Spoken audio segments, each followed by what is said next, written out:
আসসালামু আলাইকুম রহমতুল্লাহি ওবারাকাতুহ। সুপ্রিয় দর্শক মণ্ডলী, আজকের ভিডিওতে অত্যন্ত গুরুত্বপূর্ণ একটি বিষয় নিয়ে আমরা উপস্থিত হয়েছি।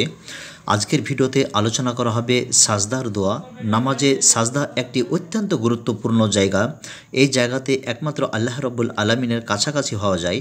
তো যখন আমরা সাজদায় যাব, সাজদার দুটি দোয়া রয়েছে। দুটি দোয়া আজকে অত্যন্ত অল্প সময়ের মধ্যে আমরা বর্ণনা করব। তো প্রথম দোয়া হচ্ছে সুবহানা রব্বিয়াল আ'লা, সুবহানা রব্বিয়াল আ'লা, সুবহানা রব্বিয়াল আ'লা, সুবহানা রব্বিয়াল আ'লা। সাজদাতে গিয়ে এই দোয়াটি 3 বার পাঠ করতে হবে।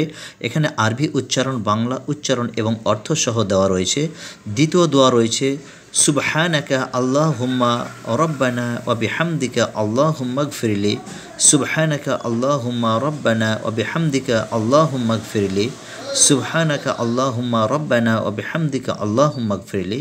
এই দুইটি দোয়ার মধ্যে যে কোনো একটি দোয়া আপনি যদি পাঠ করেন তাহলে আপনার নামাজ হয়ে যাবে বা সাজদা হয়ে যাবে। একটি কথা মনে রাখতে হবে, সাজদা অত্যন্ত গুরুত্বপূর্ণ স্থান। এই জায়গাতে আল্লাহ রব্বুল আলমিনের একমাত্র কাছাকাছি হওয়া যায়। যদি আপনি এই দোয়াটি, প্রথম দোয়াটি 3 বার পাঠ করেন কিংবা দ্বিতীয় দোয়াটি একবার পাঠ করেন তাহলে আপনার সাজদা হয়ে যাবে। এই দোয়াটি পাঠ করার পর আপনি যে কোনো মনের আশা আল্লাহ রব্বুল আলমিনের কাছে ব্যক্ত করতে পারেন এবং আল্লাহ রব্বুল আলমিনের কাছে চাইতে পারেন। সুপ্রিয় দর্শক, আজকে এই পর্যন্ত। আগামীকালকে আবারও একটি নতুন ভিডিও নিয়ে উপস্থিত হয়ে থাকবো। আসসালামু আলাইকুম রহমতুল্লাহ।